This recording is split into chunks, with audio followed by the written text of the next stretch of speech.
ఆ రూమ్లో ఉన్న యవనస్తులు దయచేసి ఇక్కడికి రండమ్మా. మీరు అక్కడ కనబడట్లేదు. ముందు వరుసలన్నా ఆ రూమ్లో కూర్చోనండి, లేదంటే ఇక్కడ కీబోర్డ్ దగ్గర యవనస్తులు.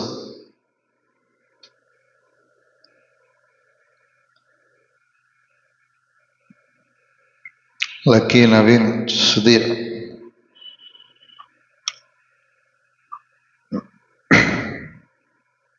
మీరు వస్తే వాక్యం స్టార్ట్ చేస్తా. రండి. దేవునికి స్తోత్రం. హల్లెలూయా.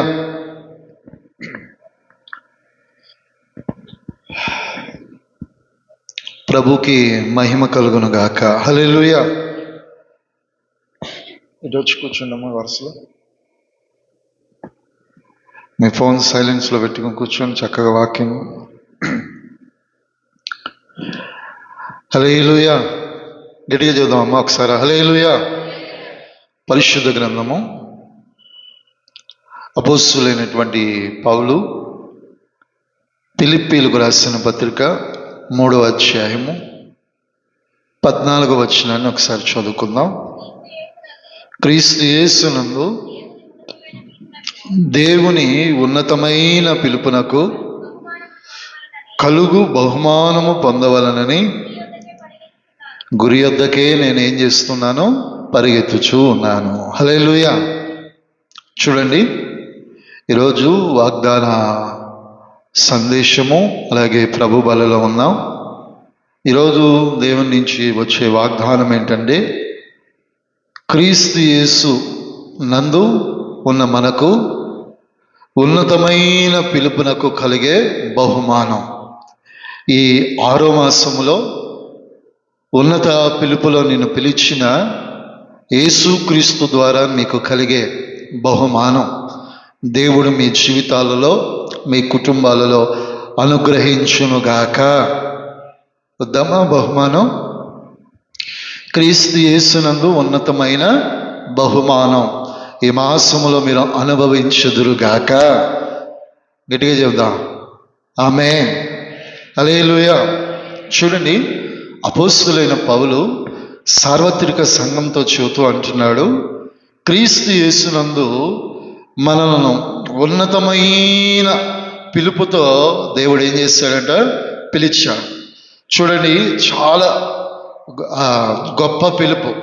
ఈరోజు లోకములో ఒక రకంగా చెప్పాలంటే సామాన్య మనుష్యుడికి ఈ కాలంలో గవర్నమెంట్ ఉద్యోగం అంటేనే గవర్నమెంట్ యొక్క అధికారి నుంచి వచ్చేటటువంటి పిలుపు కావచ్చు, అలాగే పెద్ద పెద్ద నాయకుల నుంచి వచ్చే పిలుపు వారికి ఎలా ఉంటుందంటే చాలా ఉన్నతంగా ఉంటుంది. ఒక కార్పొరేటర్, ఒక ఎమ్మెల్యే, ఒక ఎంపీ, మంత్రి, ముఖ్యమంత్రి, ఈ పిలుపులను బట్టి మనం అనుకుంటాము నేను చాలా చిన్నవాడిని, కానీ చాలా పెద్దగా వారు నన్ను పిలిచారు, వారు చాలా పెద్దవారైనప్పటికీ కూడా నన్ను జ్ఞాపం తెచ్చుకున్నారు అనేటటువంటి ఒక ఆశ, ఒక సంతోషం. ఎవరైనా పెద్దవారు అంటే ఆ స్థితిలో ఉన్నవారు మనం పిలిచినప్పుడు మనకు కలిగేటటువంటి ఆనందం విభిన్నంగా ఉంటుంది. అయితే యేసుక్రీస్తు ప్రభుల వారు, అపోస్తలుడైన పౌలు, ఆయన వ్రాస్తూ ఉన్నటువంటి పత్రిక క్రీస్తు యేసునందు ఉన్నతమైన పిలుపు అని ఇక్కడ రాయబడుతుంది. ఈరోజు ఇక్కడ నిలిచిన వారు ఎవరూ కూడా అయోగ్యంగా పిలబడలేరు. చెప్పండమ్మా. అయోగ్యంగా మనము ఏదో అందరూ వస్తున్నారని, ఎవరో వెళ్ళాలి కదా అని ఒక బలవంతంగా మనం దేవుని యొద్దకు రాలేదు. దేవుడు నీ పక్షమున, నీ కుటుంబ పక్షమున, నీ జీవితం పక్షమున ఒక చక్కటి సంకల్పం కలిగి ఉన్నాడు. ఆ సంకల్పం ఏంటంటే క్రీస్తు యేసునందు ఉన్నతమైన పిలుపు. హల్లెలూయా. అంటే చాలా గొప్ప ఆధిక్యతతో ఈరోజు దేవుడు మిమ్మలను పిలిచి ఉన్నాడు. దేని కొరకు అంటే ఆ ఉన్నత పిలుపునకు కలుగు బహుమానము కొరకు. హల్లెలూయా. ఏం కొరకు అంటమ్మా? ఆ ఉన్నత పిలుపునకు కలిగేటటువంటి బహుమానం నువ్వు పొందాలి. ఈరోజు క్రైస్తవ విశ్వాస జీవితంలో మన భక్తి, మన విశ్వాసము, మన యొక్క ఆధ్యాత్మిక జీవితంలో కలిగి ఉన్నటువంటి ఈ విశ్వాస ప్రక్రియ దేని కొరకు? ఈ క్రైస్తవ విశ్వాస జీవితంలో మనం చేస్తున్న భక్తి దేని కొరకు, మనం చేస్తున్న ప్రార్థనలు దేని కొరకు, మనం వెంబడిస్తున్న క్రీస్తు యేసు అనుకరణ దేని కొరకు చేస్తున్నాం? చెప్పండమ్మా, దేని కొరకు చేస్తున్నాం? ఒక అవగాహనగా మిమ్మల్ని ఎవరైనా, నేను సేవకునిగా నేను అడుగుతున్నాను, మిమ్మల్ని ఇంకా ఎవరైనా ప్రశ్నిస్తే ఏం చెప్తారు? దేని కొరకు మనం భక్తి చేస్తున్నాం? చెప్పండి, దేని కొరకు మనం భక్తి చేస్తున్నాం? పని పాట లేకుండా చేస్తున్నామా? చెప్పండి, దేని కొరకు మనం భక్తి చేస్తున్నాం? ఏండ్ల తరబడి భక్తి చేస్తున్నాం. ఒక్కొక్కసారి దేవుని సన్నిధిలో ఆకలి దప్పిలతో ఉన్నాం, ఉపవాసాలు ఉంటున్నాం, ప్రార్థన చేస్తున్నాం. మన యొక్క ఆశ ఏంటి? ఈ యొక్క భక్తి కలిగిన జీవితంలో మన యొక్క గోల్ ఏంటి? మన యొక్క ఉద్దేశం ఏంటి? మన యొక్క తాళంపు అనేటటువంటిది ఏంటి? అసలు ఎందుకొరకు ఒక క్రైస్తవుడు దేవుని దగ్గరకు వస్తున్నాడు అంటే, లోకంలో వాక్యం అంటుంది కదా, యేసుక్రీస్తు అందరికీ, చెప్పండి, అందరికీ ఏమై ఉన్నాడు? ప్రభువు. ఆయనలో మనుషుల వంటి స్వాభావికమైనటువంటి ఆలోచనలు లేవు. అందరినీ కూడా, అనగా జాతి, మత, కుల ఏ భేదము లేదు. ఆయన అందరికీ ఏమై ఉన్నాడంట? ప్రభువు అయి ఉన్నాడు. అంటే ఏ భేదము లేకుండా అందరినీ దేవుడు ఏం చేస్తున్నాడు? ప్రేమిస్తున్నాడు అని ఈరోజు సర్వ సమాజము ఆయనను ఏం చేస్తుందంట? వెంబడిస్తూ ఉంటుంది. హల్లెలూయా. ఏం చేస్తుందంటమ్మా? వెంబడిస్తుంది. ఇంకొకటి, క్రైస్తవ దేవుని బిడ్డలు దేని కొరకు దైవ సన్నిధికి అనేకులు వస్తారంటే, యేసుక్రీస్తు ద్వారా ఏం పొందటానికి? మేలులు, ఆశీర్వాదాలు, దీవెనలు, స్వస్థతలు, ఇంకా చెప్పాలంటే దేవుడు చేసే ఆశ్చర్య కార్యములను పొందుకోవటానికి ఎవరి దగ్గరికి వస్తామో చెప్పండి అమ్మా. దేవుని దగ్గరికి వచ్చి ఏం అడగకుండా ఉన్నారా ఈరోజు వరకు? అసలు ఏమి దేవుణ్ణి అడగలేదన్నట్టు కూర్చున్నారు. అడగలేదా? మనం పొందలేదా దేవుని చేత? ఎన్నెన్నో మేలు పొందాం. ఏమని ఎన్నని వివరించగలని దైవ సేవకులు యేషన్న గారు అంటూ ఉంటాడు.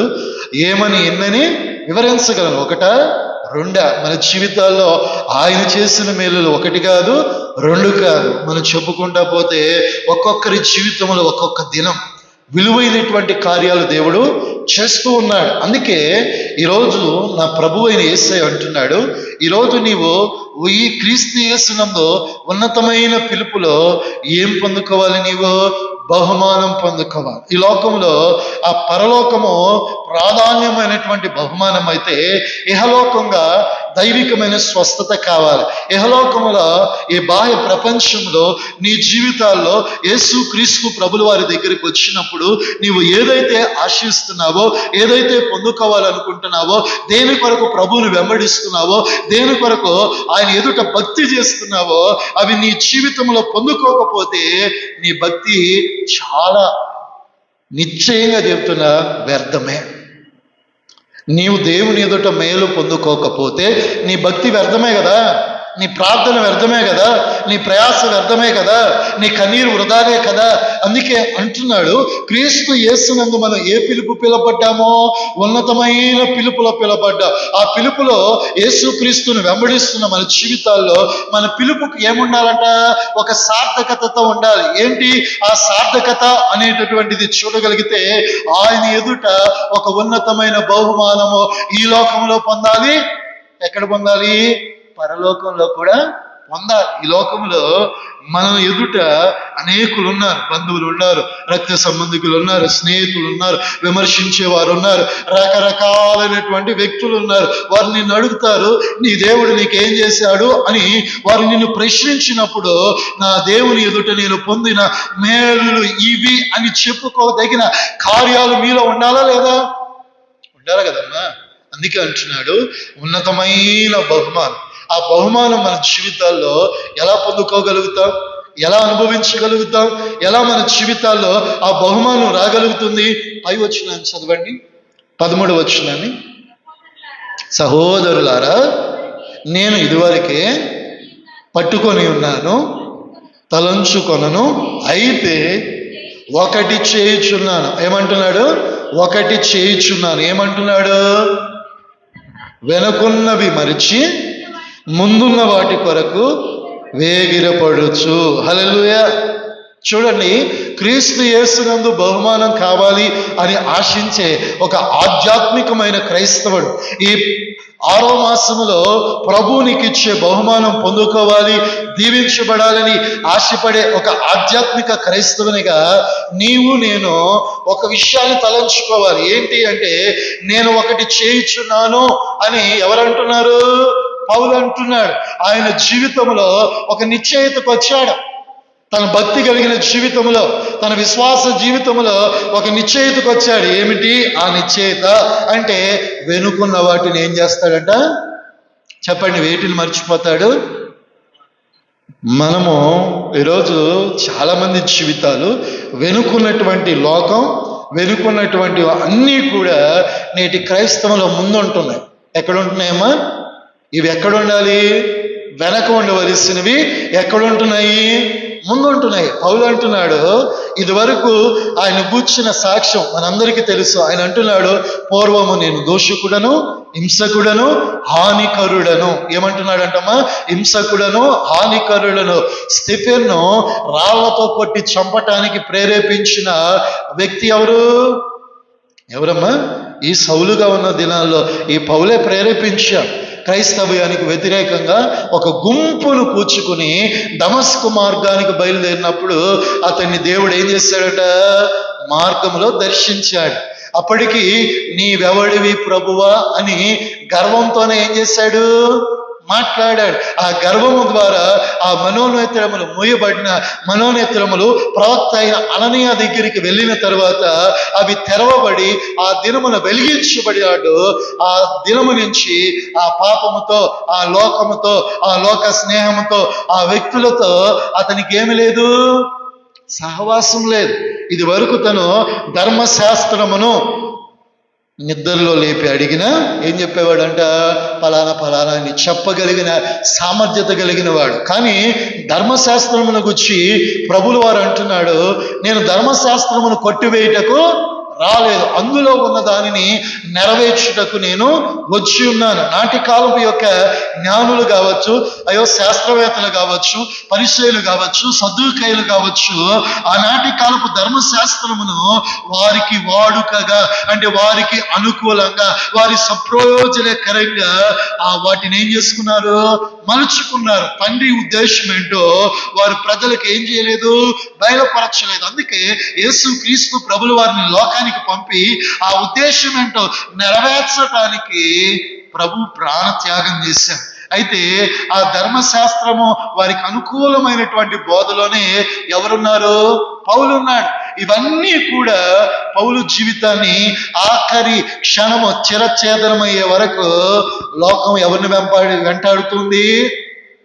అందుకే ప్రభు సన్నిధానంలో ఒక సందర్భంలో పౌలు ప్రార్థన చేస్తూ, ప్రభువా నీ కృప నాకు చాలు.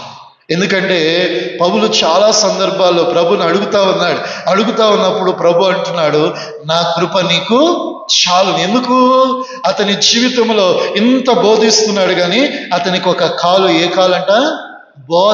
బోధకాలు ఎలా ఉంటుంది? ఇప్పుడు మన కాలున్న ఇంతకంటే ఇంత ఉంటుంది, ఒక స్తంభం వలె, ఒక పిల్లర్ లాగా ఉంటుంది. ఆ పిల్లర్ లాంటి కాలుని తీసుకుని పైకి లెగవాలంటే ఎలా అనిపిస్తుంది? ఇంకో కాలు ఇక్కడి నుంచి 5 నిమిషాల్లో అక్కడికి వెళ్ళిపోతాం, రింగ్ రోడ్ నుంచి కొంచెం దూరం. కానీ అదే బోధకాలు ఉంటే ఈ కనీసం మెట్లైనా దిగ్గలుగుతాడు 5 నిమిషాల్లో. ఒక్కొక్క అడుగు వేయాలంటే అంత బలహీనత. కానీ అతని జీవితంలో ఈ బోధకాలు ఉన్నప్పటికీ కూడా అతడు ఏం ప్రకటించాడంట?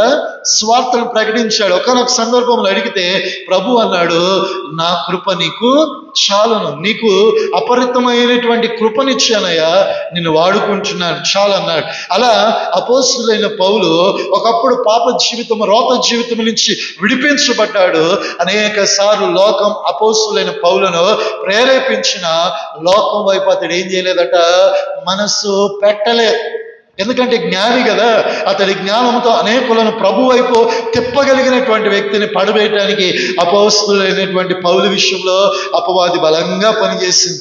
ఎందుకంటే ఆ జ్ఞానిని పడవేస్తే సర్వ సమాజము కృంగివేయబడుతుందనే ఉద్దేశం. అయితే నేటి కాలంలో కూడా అపవాది కూడా ఏం చేస్తున్నాడంటే, ఒకసారి రక్షించబడిన, ఒకసారి దేవుని యొద్దకు వచ్చిన క్రైస్తవుని మరలా లోకమని ఎరను అతని ఎదుట వేస్తూ ఉంటున్నాడు.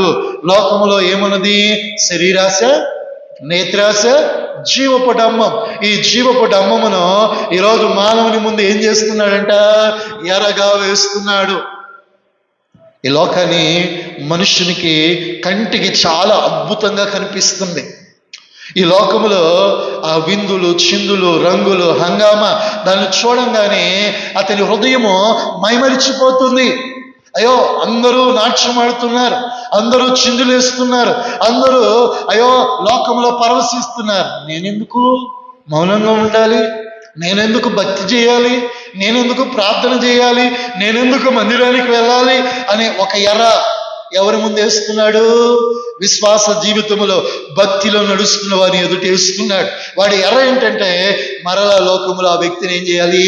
పడవేయాలి. లోకాన్ని చూపిస్తున్నాడు. ఎలా చూపిస్తున్నాడు అంటే అద్భుతముగా చూపిస్తున్నాడు. ఇది వరకు ఇక్కడ నిలిచి ఉన్నటువంటి వయసు మళ్ళీ పెద్దవారి జీవితాల్లో ఈ లోకములో ఇలాంటి వైడూర్యాలు, ఇలాంటి అద్భుతాలు, ప్రపంచంలో ఇలాంటి మార్పులు చూసారా? చూడలేదు. ఈరోజు వ్యక్తిత్వాలు మారిపోయాయి. ఒక చిన్న వయసు నుంచే ఒక యవన ప్రాయం, నడిప్రాయం వచ్చేసరికి కల్చర్ మారిపోయి భయంకరమైనటువంటి ప్రభావితమైన పాపము లోకములో ఏం చేస్తుందంట? ఏలుబడి చేస్తుంది. ఒక చిన్నవాడితో, యవనస్తుడితో అయ్యో నడిప్రాయము, ఒక వృద్ధాప్యం అనేది లేదు. అందరిని లోకం పట్టుకుని ఎక్కడికి లాగుతుందంట? పాపములోనికి లాగుతుంది. ఎవరిని ఏం చేయట్లేదు, విడిచిపెట్టలు. అందుకే అంటున్నాడు అపవాది తనకు కొంచెమే సమయము, అంటే దానికి షార్ట్ పీరియడే ఉంది అని వాడు బలముగా లోకములోనికి ఏం చేస్తాడట? దిగి వచ్చి వాడు మనుషులను ఏం చేస్తున్నాడు? వేగంగా పడగొట్టేస్తున్నాడు. ఎలా పడగొడుతున్నాడంట? వేగంగా. ఒకేసారి తుఫాను గాలి వచ్చిందంటే అప్పుడు వరకు బలంగా ఉన్న చెట్లన్నీ ఏమైపోతాయి? ఆ గాలి చేత అటు ఇటు కొట్లాడి కొమ్మలతో సహా, వేళ్లతో సహా ఏమైపోతున్నాయి? పడిపోతున్నాయి. అలాగా అపవాది ఈ లోకములోనికి దిగి వచ్చి లోకమని ఎరను వేసి లోకములో ఉన్నటువంటి అందులు, ఆర్భాటాలు చూపి మరలా మనం ఎక్కడికి లాగాలని ప్రయత్నం చేస్తున్నాడు? లోకములోనికి. అందుకే లోకము దాని ఆశ ఏమైపోవాలి? గతించిపోవాలి. దాని కొరకు మనం ప్రయాసపడటానికి ప్రభు యొద్దకు రాలా. వాటిని విడిచిపెట్టే ఆ మెట్టు దాటి ఎక్కడికి వచ్చామో, ఇక వద్దు, అది పాపం, ఇక వద్దు, అది మనకు అవసరం లేదని ప్రభు యొద్దకు వచ్చాం. ప్రభు యొద్దకు వచ్చినప్పటికీ కూడా లోకం మన ముందుకు ఎందుకు వచ్చింది? లోకపు ఆలోచనలు మన ఎందుకు వస్తున్నాయి? లోకపు కార్యాలు మన ఎదురు ఎందుకు తాండవం చేస్తున్నాయి? లోకం మన మీద ఏలుబడి ఎందుకు చేస్తుందో తెలుసా? ఏదో ఒక మూల, ఏదో ఒక క్వశ్చన్ లోకం మీద మనుషునికి మక్కువ ఉంది. హల్లెలూయా. అవునా కదమ్మా? ఒక వ్యక్తికి కోరిక కలగకుండా, ఒక వ్యక్తికి ఆలోచన లేకుండా తప్పిదం చేస్తాడా? ఒక ఆయన మామిడి తోటకి వెళ్ళాడు. ఈ ఏప్రిల్, ఈ మే సీజను మంచి పంట, నూజివీడు, రసాలు మంచి పంట పండే ప్రాంతానికి వెళ్ళాడు. ఆ మామిడి చెట్లు, మామిడి పళ్ళు చూడంగానే అప్పటి వరకు ఏదో కోసుకొని తిందాం అనుకున్నాడు. ఆ పండ్లు ఒక చక్కగా కడుక్కుని ఒక పండు తిన్నాక ఆ యొక్క తీపి, ఆ రుచిని చూసి ఏమైపోయాడంట? మైమరిచిపోయాడు. ఇప్పుడు అతని హృదయంలో ఒక ఆలోచన వచ్చింది. ఏమని ఆలోచన? నేను ఒక్కడనే తిన్నాను, నేను, నా భార్య, నా పిల్లలు, నా బంధువులకు కూడా ఏం తీసుకెళ్దాం అనుకున్నాడు? మామిడి పళ్ళు తీసుకెళ్దాం అన్నప్పుడు ఆ యజమానికి ఏం చెల్లించాలి? అవునా కదా? కష్టపడి దాన్ని పాదు తీసి ఒక సంవత్సరం అంతా కూడా దానికి ఎరువేసి, అయ్యో ఒక చిన్న బిడ్డను కాచి కాపాడినట్లుగా దాన్ని కాపాడుకుంటూ, అయ్యో దాని పంట సమయం వరకు ఏం చేస్తున్నాడు? ఎదురు చూస్తున్నాడు. ఇతడు ఏం చేశాడు? యజమాని తోటలో లేకపోయేసరికి ఆ పక్కనే 2 గోనె సంచులు కనబడ్డాయి. ఏం కనబడ్డాయమ్మా? ఆ 2 గోనె సంచులు నుండి ఏం కోసేశాడు? అతడికి ఒక ఆలోచన లేకపోతే అతడు అంతటా కోస్తాడా? కోయడు. ఈ లోపల ఆ గోనె సంచులు తీసుకుని ఆ మామిడికాయల తోట దాటేలోపు యజమాని కంటపడ్డాడు. హల్లెలూయా. ఎవరు కంటపడ్డాడు? యజమాని ఊరుకుంటాడా? ఏంటి, ఏం తీసుకెళ్తున్నావు అంటే ఏం లేదు అంటాడు. ఆయన వచ్చి పట్టుకుని ఇంచుమించు దగ్గర 50 కేజీలు అంట మామిడి పళ్ళు. ఎన్ని కేజీలు? ఇప్పుడు ఎంత ఉంది కేజీ? 100 రూపాయలు వేసుకుంటే 50 కేజీ అంటే ఎంతమ్మా? గట్టిగా చెప్పండి. చూసారా ఆ యజమానికి ఎంత నష్టమో? ఆయన అడిగితే అంటాడు, ఓ ఇవన్నీ కింద పడిపోయిన పళ్ళండి, ఇక మీకు ఎందుకో పనికిరావని నేనేం చేస్తున్నాను అంటున్నాడు. ఆ పక్కనున్న ఫ్రెండ్ ఇలాగే చూస్తూ ఉన్నాడంట. ఆయన ఇతనితో ఏమేమి మాట్లాడాడు ఎవరికి తెలుసు? అంటే మీకు ఒక ఎగ్జాంపుల్గా, అంటే లోకం మీద మక్కువ అనేది ఎట్లా ఉంటుందంటే, మనము లోకములో ఉన్నాం, లోకస్తులతో ఉన్నాం, లోక కార్యాల్లో తిరుగుతున్నాం, కానీ ఆ లోకములో ఉన్నటువంటి ఆర్భాటాలు, విందులు, చిందులు చూస్తున్నప్పుడు ఏదో ఒక క్వశ్చన్ అపవాది మనల్ని ఏం చేస్తాడు? ప్రేరేపించి ఆ స్థలాల్లో మనల్ని నిలిపి ఏదో ఒక విధంగా వాడి వైపు టర్న్ చేసుకునే విధంగా మనల్ని ఏం చేస్తాడో మొబిలైట్ చేస్తూ ఉంటాడు. అలాంటప్పుడు ఒక క్రైస్తవుడు, మనలో ఒక విశ్వాస జీవితం కలిగిన ఒక క్రైస్తవుడు ఏం చేయాలంటే, ఆ ప్రాంతాలకు కానీ ఆ ప్రదేశాలకు కానీ ఆ చోట్లకు వెళ్ళకుండటమే క్షేమకరమైనటువంటిది. అందుకే దేవుని వాక్యం అంటుంది, వెనుకున్న వాటిని మరిచి దేని కొరకు సాగిపోవాలంట.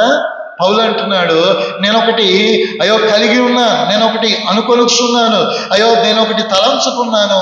ఏమిటి అంటే, నేను బహుమానం పొందాలి అంటే, ఆయన పిలిచిన ఉన్నతమైనటువంటి పిలుపుకు తగిన ఆ బహుమానం పొందాలంటే వేటిని విడిచిపెట్టాలి? ఏం విడిచిపెట్టాలమ్మా? ప్రభు అంటున్నాడు ఈ మాసం ఆయన పిలుపుకు తగినట్లుగా ఉన్నతమైన బహుమానం ఇస్తానంటున్నాడు. ఇంకా మీ మీద లోకం ఏలుబడి చేస్తుందేమో, ఇంకా మీ మీద శత్రువు అనే సాతానులు ఆలోచనలు ఏలుబడి చేస్తున్నాయేమో, ఇంకా మీ మీద అపవాది యొక్క యోచనలు ఏలుబడి చేస్తున్నాయేమో. ఈరోజు దేవుని వాక్యాన్ని వింటున్న తరువాత వెనుకున్న వాటిని ఏం చేయాలి? మర్చిపోవాలి. ఒకసారి విడిచిపెట్టి వచ్చామా, ఇక వాటితో సంబంధం లేదు. ఇంకా వాటిని నెమల వేసామా, ఒక్కటి జ్ఞాపం తెచ్చుకో, అది ఏదో ఒక రోజు నిన్ను పట్టుకుని బంధించి పాపపు యోచన నిన్ను పడవేయక మానదు. అందుకే ఈరోజు దేవుని బిడలంగా వెనుకున్న వాటిని మరిచి ఆయన పిలుపునకు తగిన ఉన్నతమైన బహుమానం పొందుకొనుట కొరకు అన్నిటినీ మరచిపోవుదుము గాక. హల్లెలూయా. ముందున్న యేసు కొరకు సాగుదాం. ముందు మనకు ఒక లక్ష్యం ఉంది, ముందు మనకు ఒక దృఢ సంకల్పం ఉంది, ముందు మనకు ఒక గురి ఉంది. ఆ గురి ఏంటి?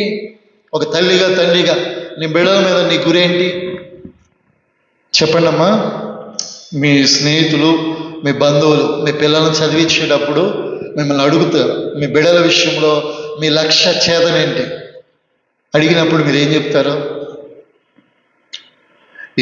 చెప్పండి అమ్మా. మీరు ఇప్పుడు ఏం చదివిస్తున్నారు? యవనస్తుల్ని, ఒకరు MBA చదివిన వాళ్ళు ఉన్నారు, ఇంజనీరింగ్ చదువుతున్నారు. వారి విషయంలో మీకు ఏం ఆలోచన ఉంటుంది? మంచి సివిల్ ఇంజనీర్ అవ్వాలి, మంచి డాక్టర్ అవ్వాలి, మంచి పదోన్నతి సంపాదించాలి, గవర్నమెంట్ జాబ్ రావాలి అని మీ బిడ్డల పక్షాన మీరు ఏం చేస్తారు? ఒక లక్ష్యం కలిగి ఉంటారా, ఉండరా? ఒక తండ్రిగా ఒకవేళ పిల్లల యొక్క పర్ఫార్మెన్స్ చదువులో, స్టడీస్లో కొంచెం అటు ఇటు ఉన్నా కూడా తండ్రిగా మీకు ఒక ఎక్స్పెక్టేషన్ ఉంటుంది. ఆ ఎక్స్పెక్టేషన్ రీచ్ అయ్యే వరకు వారిని మీరు ఏం చేస్తూ ఉంటారు? బలపరుస్తారు, ప్రోత్సహిస్తారు, వారి పక్షాన మీరు నిలబడరామ్మా? ఏం విడిచిపెడతారమ్మా? విడిచిపెడతారా? విడిచిపెట్టాం కదా. వారిని ప్రోత్సహిస్తూ, బలపరుస్తూ ఆ ఉన్నతమైనటువంటి ఆ స్థాయి కొరకు కృషి చేస్తారు. అలాగే యేసు ప్రభులు వారు కూడా అంటున్నాడు, ఆయన మన జీవితంలో, మన విశ్వాస జీవితంలో ఒకసారి మనం దేవుని వద్దకు వచ్చినాక మనకంటూ ఒక లక్ష్య ఛేదన కావాలి. భక్తిలో, మన విశ్వాస జీవితంలో ఎందుకొరకు భక్తి చేస్తున్నాం, దేని కొరకు భక్తి చేస్తున్నాం, ఏ మేలులు పొందుకోకపోతే ఈ భక్తి చేసినా వ్యర్థమే. ఏ ఆశీర్వాదం యొద్దకు నీవు వెళ్ళకపోతే నీ భక్తి వ్యర్థమే, నీ విశ్వాసం వ్యర్థమే. నీ భక్తి, నీ విశ్వాసం నీవు అడుగు పెట్టిన ప్రతి స్థలంలో, నీవు ప్రభు ఎదుట ఆశించిన ప్రతి కార్యమును సఫలపరిచేటటువంటి ఒక దృఢ లక్ష్య ఛేదం నీలో ఉండగలిగితే గురి యొద్దకు సాగగలుగుతావు. నీవు అనుకున్నది నీ జీవితంలో, నీ బిడ్డల జీవితాల్లో ఏం చేయబడుతుందంట? నెరవేర్చబడటానికి అవకాశం ఉంటుంది. ఒక లక్ష్యం కావాలి మన విశ్వాస జీవితంలో. ఎప్పుడైతే నిర్లక్ష్యం కలిగి ఉంటామో, ఎప్పుడైతే అయ్యో ఏదో ఒక అనాలోచన కలిగి భక్తి చేస్తామో ఏమీ పొందుకోలేవు. నువ్వు లక్ష్యము కలిగి ప్రార్థనా పరుడి విశ్వాసంతో అయ్యా నా కుటుంబం ఇలా ఉండాలి, నా బిడ్డలు ఇలా ఉండాలి, నా భవిష్యత్తు ఇలా ఉండాలని ఒక ఆశ కలిగి నువ్వు ప్రయాణం చేయి, ఒక ప్రయాణ పద్ధతిని పెట్టుకో. నిశ్చయముగా ఒకరోజు దేవుడు ఆ స్థితిలోనికి దేవుడు మిమ్మల్ని తీసుకుని వెళ్ళునుగాక. మొదట ఉన్నతమైన బహుమానం పొందాలంటే వెనుకున్న వాటిని మరచాలి. రెండవది ఇంకొక మాట చెప్తాను, చదువుకున్న యోహాను సువార్త 16వ అధ్యాయము 33.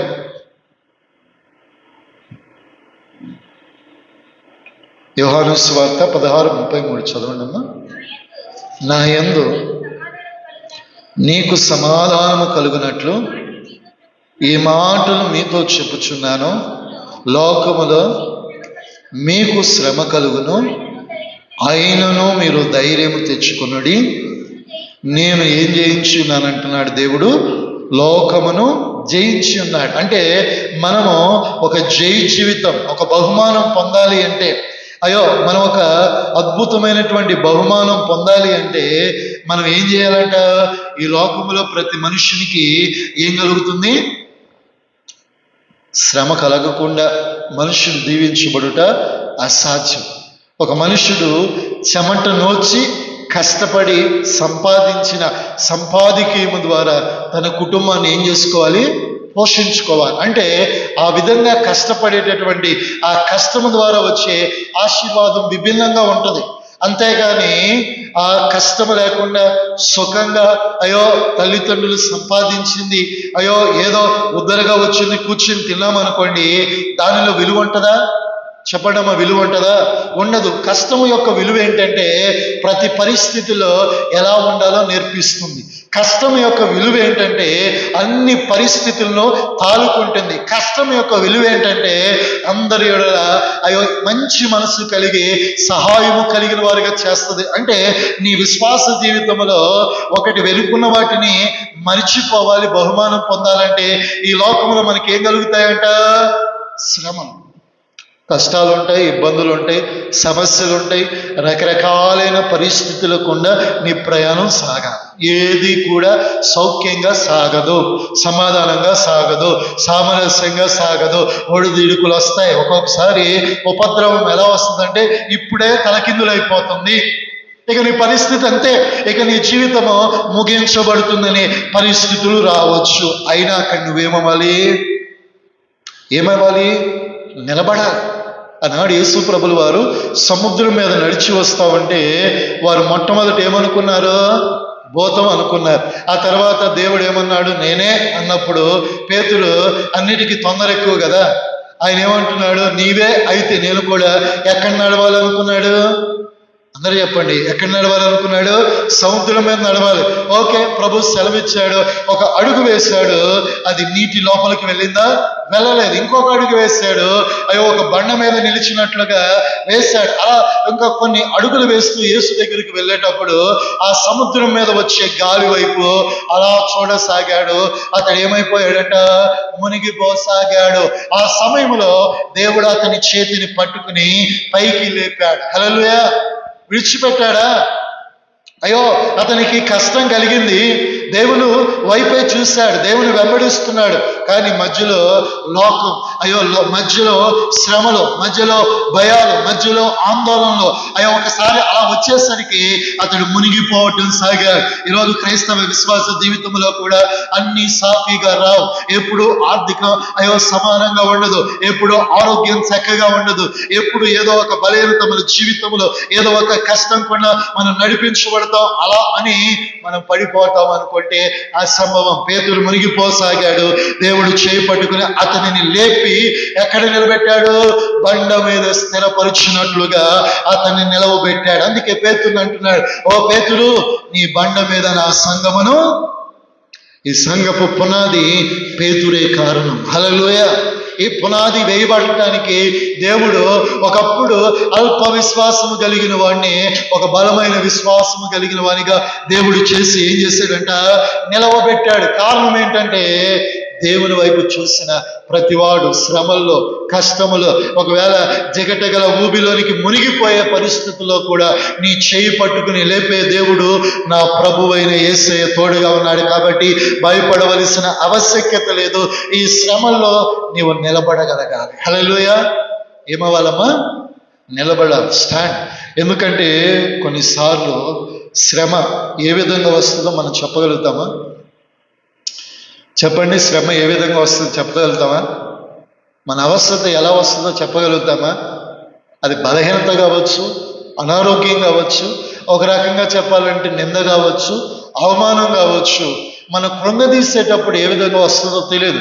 కానీ అక్కడ బీ స్టాండ్ చక్కగా నిలబడితే ఆ శ్రమలో, ఆ కృంగిన వేళలో నా దేవుడు మిమ్మల్ని నిలబెట్టగలుగుతాడు. హల్లెలూయా. పడనివ్వడు, చెడనివ్వడు. ఏం చేస్తాడంటే నువ్వు నిలబడ్డావు గనుక నీ కొరకు నిలబడువాడు సైన్యములకు అధిపతియగు యెహోవా. హల్లెలూయా. ఆయన నిలబడితే ఎవ్వరు నీ ఎదుట నిలబడటానికి అవకాశం లేదు. కాబట్టి నీ జీవితంలో బహుమానం పొందాలంటే దేవుడు నీ ముందుండాలి, శ్రమలను ఎదిరించి ప్రభు కొరకు నిలబడాలి. ఇంకొక మాటను మనం చదువుకుందాం. కొరింథీయులకు రాసిన మొదటి పత్రిక 9వ అధ్యాయము 24వ వచనం. అపోస్తలుడైనటువంటి పౌలు కొరింథీయులకు రాసిన మొదటి పత్రిక 9:24. పందెపు రంగమందు పరిగెత్తు వారందరూ పరిగెత్తుదురు గాని ఒక్కడే ఏం పొందుతాడంట? చెప్పండి, ఒక్కడే ఏం పొందుతాడు? చెప్పండమ్మా. పందెపు రంగం, ఒకవేళ క్రీడా రంగం కావచ్చు, ఇంకా చెప్పాలంటే పరుగు పందెం కావచ్చు, రకరకాలైనటువంటి పందెపు రంగాలు లోకంలో ఉన్నాయి. అందరూ కూడా పార్టిసిపేట్ చేస్తారు. కానీ బహుమానం ఎవరికి వస్తుంది? చెప్పండి అమ్మా, చెప్పండి అమ్మా. ఒకరికి వస్తుందా? 100 మందికి వస్తుందా? 100 మందికి వస్తే బహుమానానికి వాల్యూ ఉంటుందా? ఆ ఒక్కరికి వచ్చినప్పుడు ఆ బహుమానము అతనికి ఏం తీసుకొస్తుంది? చెప్పండి అమ్మా. ఏం చెప్పట్లేదు?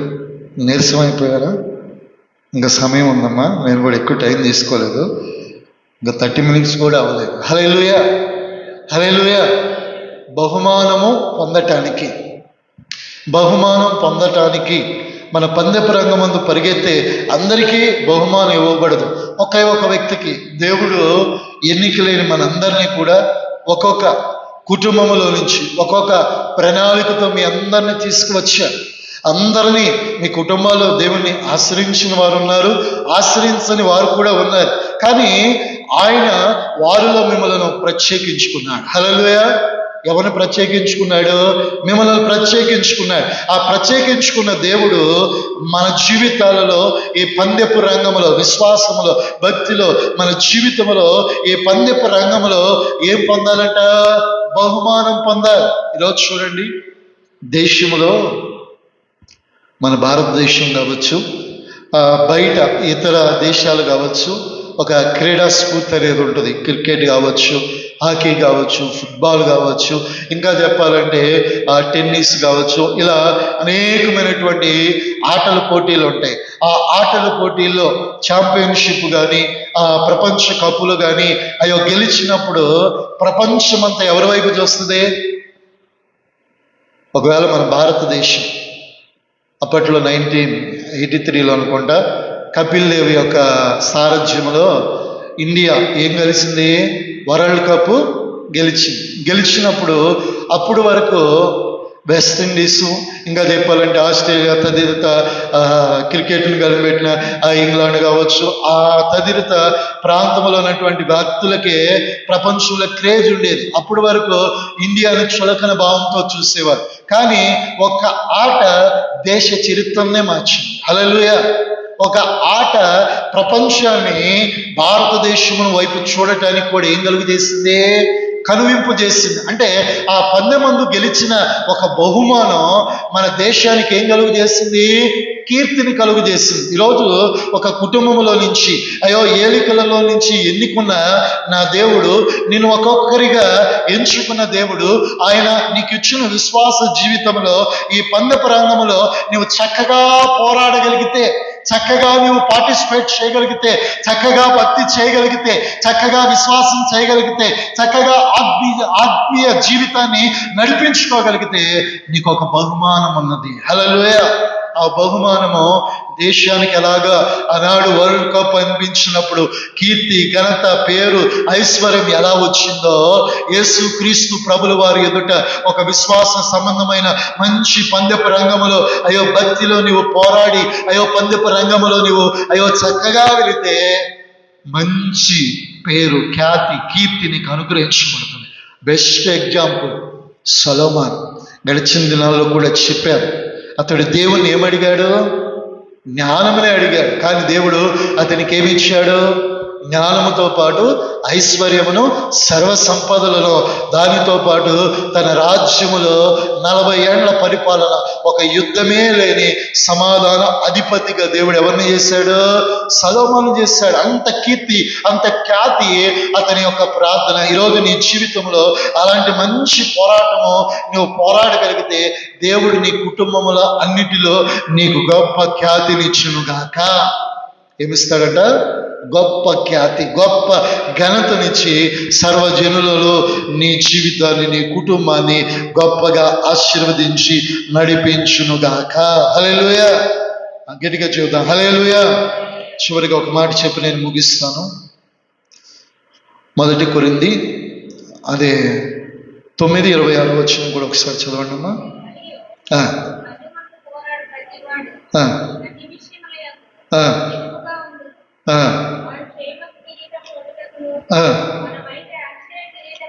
మనమైతే అక్షయ కిరీటమును కాబట్టి కాను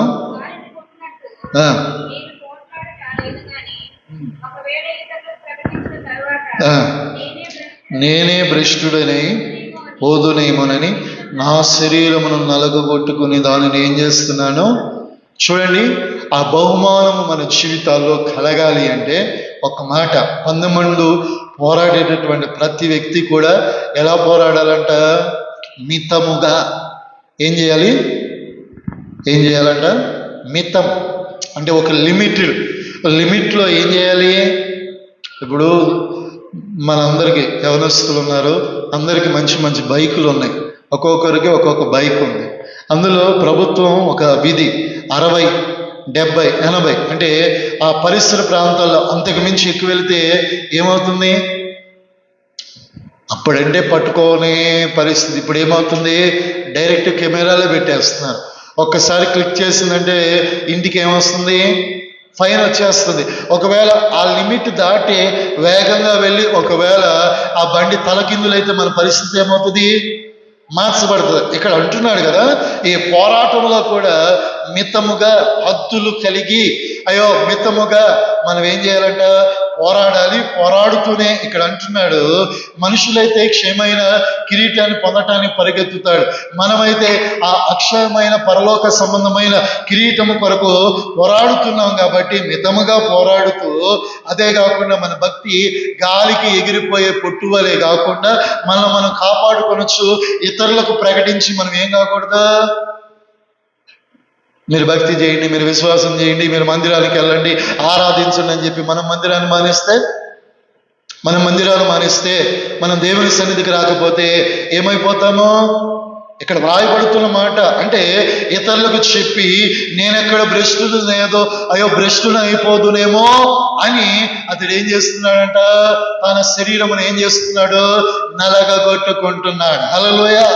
ఎందుకంటే ఈరోజు మన విశ్వాస జీవితంలో ప్రకటించటము, విశ్వాస జీవితంలో నడిపించబడటము, మన శరీరాన్ని ఎప్పుడైతే నలగొట్టుకుంటామో శరీరము మనకేమవుతుంది? లోబడుతుంది. శరీరానికి అన్ని ఇచ్చామంటే నిన్ను చక్కగా పడుకోబెట్టింది, చివరికి నిన్ను ఏం చేస్తుంది, అందరిలో హేళనకరంగా మార్చుతుంది. కాబట్టి జీవితంలో ఏదైనా లక్ష్య ఛేదన గురి కలిగి పోరాడాలనుకున్నవాడు శరీరాన్ని ఏం చేసుకోవాలి, నలగొట్టుకోవాలి. నలగొట్టం అంటే, నాకు బైబిల్ ట్రైనింగ్లో మాకు ఒక యవనస్తుడు ఉన్నాడు, ఇంచుమించు లక్కీలాగా ఉంటాడు. కొత్తగా 3 నెలల క్రితం వచ్చాడు బైబిల్ ట్రైనింగ్లో. మేము వెళ్ళాం, అప్పటికి 1 year అయింది. పాస్టర్ గారు, మా ఆత్మీయ తండ్రి వేదనాయకం గారు వాక్యం చెబుతున్నారు, శరీరాన్ని నలగొట్టుకుంటేనే మన జీవితాలు ఆశీర్వదించబడతాయంటే ఆయన పేపర్ మీద పెన్నుతో రాస్తా ఉన్నాడు. నలగొట్టుకోవాలి శరీరాన్ని అంటే ఆ పెన్ను తీసుకుని ఇలా గుచ్చుకుంటున్నాడు. ఏం చేస్తున్నాడు ఆయన? ఇట్లా గుచ్చుకుంటుంటే ఒకసారి ఏం కాలేదు, రెండోసారి అది దిగి నెత్తురొచ్చి మీద పడింది. తీరా చూసేసరికి పాస్టర్ గారు కంటికి కనబడి ఆయన తీసుకెళ్ళండి రా అన్నాడు. హల్లెలూయా. ఏమైందిరా అంటే, పాస్టర్ గారు మీరేగా శరీరాన్ని ఏం చేయమన్నారా, అందుకని పెన్నుతో ఏం చేసుకుంటున్నాడు. ఒక 1 వారం రోజులు చెయ్యి పని చేయలే. నలగొట్టడం అంటే సుత్తితో తీసుకుని, పెనుతో తీసుకుని ఈ శరీరాన్ని కొట్టుకోమని కాదు. ఈ శరీరంలో రేపబడుతున్న కోరికలు, ఈ శరీరమును మనల్ని భవిష్యత్తులో ముందుకు వెళ్ళనివ్వకుండా మన ఆశీర్వాదానికి అడ్డు కలిగించే కోరికలు, మనస్సును చంపుకుని చేసే ప్రతి పాపపు క్రియలన్నిటినీ నలగగొట్టుకోవటానికి ఈ శరీరాన్ని ఏం చేయాలంట, నలగగొట్టుకోవాలి. వారానికి ఒకసారైనా ఉపవాసం ఉండి శరీరాన్ని ఏం చేయాలి. ఒకప్పుడు మాసానికి ఒక చికెన్ కూర ఉండేది, ఇప్పుడు వారానికి ఇప్పుడు రోజు ఏమైపోతుంది, వాక్యం అంటుంది, నేను అంటలేదు, వాక్యం అంటుంది మాంసము ఎక్కువగా తినివారితో స్నేహము చేయకుడి. యెషయా గ్రంథంలో ఉంది, నేను మీకు తెలియజేస్తాను. ఎందుకంటే మాంసము ఎక్కువగా తింటే కలిగే వాక్యం కూడా ఉంది. కాబట్టి మన శరీరాలు ఏం చేయబడాలి, నలగొట్టుకోవాలి. ఎందుకంటే ఎక్కువ తిన్నాము అంటే పని చేయగలుగుతామా? ఇప్పుడు కడుపు నిండిపోయింది, ఒక బియ్యం బస్తా ఎత్తగలుగుతారా? నిజం చెప్పండి, ఎత్తగలుగుతామా? ఒక బకెట్ ఎత్తాలన్నా కూడా ఏం కావాలి, కొంచెంసేపు ఆగాలి. అంటే మన శరీరం నలగొట్టుకోకపోతే రాబోయే దినాలు అన్నీ ఒకేలాగా ఉండవు. మన ఆరోగ్యం చక్కగా స్థిరంగా కొన్ని ఏళ్ళు జీవించాలి అంటే, కొన్ని ఏళ్ళు బ్రతకాలంటే, సంవత్సరములు మన జీవితాల్లో రావాలి అంటే ఈ శరీరాన్ని మనం లోపరుచుకుంటే దేవుడు ఆరోగ్యాన్ని, ఆయుష్నిచ్చి దేవుడు 70 సంవత్సరాలు 80 సంవత్సరాలు దేవుని కృప అంటే 100 ఏళ్ళు వాడిగా కూడా మనం ఏం చేయగలుగుతాడు. ఈ శరీరమును మనం నలగొట్టుకున్నప్పుడే శరీరం మనకు లోబడి మనకు ఆరోగ్యాన్ని, ఆయుష్నిచ్చి లోకంలో నిలబడుతుంది. అలాగే దేవుడు అంటున్నాడు కదా, ఇతరులకు ప్రకటించి నేను భ్రష్టుడినైపోతునేమోనని అతడు శరీరాన్ని నలగొట్టుకుని ఎల్లప్పుడూ ప్రార్థన చేయొచ్చు మెలుగుతో ఉన్న ప్రకారం మనం కూడా అలా ఉండి మన జీవితాన్ని దేవుని కొరకు సంసిద్ధపరచుకుందుముగాక.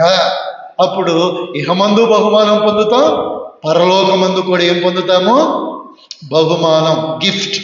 యేసు ప్రభుల వారు అంటున్నాడు, నేనే ఈ లోకానికి ఏమై ఉన్నానంటున్నాడు, బహుమానం. ఆయన ఇచ్చే బహుమానం ఏంటి, ఆయన పేరట మీరు ఏది అడిగినానో చెప్పండి, ఆయన పేరట మీరు, దేవుడు అంటున్నాడు కదా, మీ సంతోషం పరిపూర్ణమగునట్లు నా తండ్రి పేరట మీరు ఇది వరకు ఏది అడగల, ఇప్పుడు అడగండి, ఆయన మీ జీవితాల్లో అనుగ్రహించును గాక. అది మీ కుటుంబాల్లో, మీ బిడ్డల జీవితాల్లో ఈ 6వ మాసములో నిశ్చయముగా పొందుకుని ఆ పరలోక రాజ్యము కొరకు సిద్ధపరచబడుదుము గాక. మోకరించండి.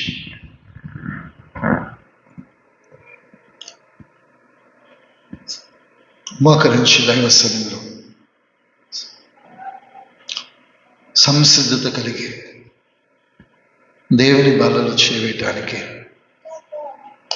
మంచి పోరాటం పోరాడాలి.